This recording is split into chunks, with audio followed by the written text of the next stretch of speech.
was at church tonight doing kind of like a small group thing, and the lady speaking said that she asked AI, if it were the devil, what would it do to lead Christians astray?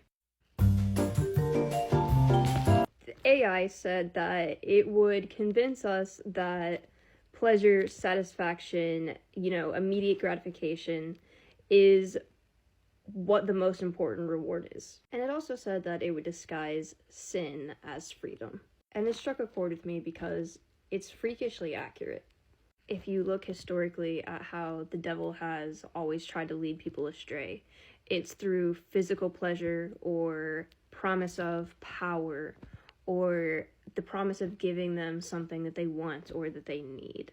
It's that promise of gratification of the flesh and that promise of instant satisfaction, instantly getting what you want or what you need. And in today's times, he's still doing this. It just looks a little different, the people that you hang around with, the relationships that you choose to have, the music you choose to listen to. For me, the big one is financial temptation.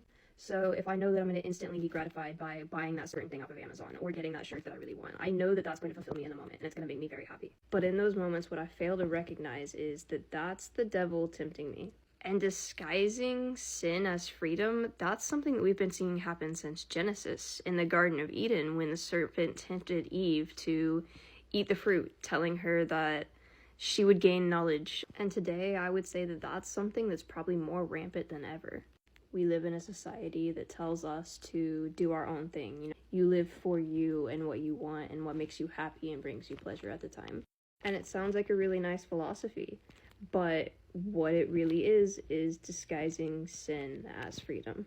The moral of the story is the devil's really tricky, and it's super easy to fall into his traps. So how do we avoid these things? To avoid being led astray, you need to stay armed with knowledge. And that knowledge needs to come straight from the Lord himself.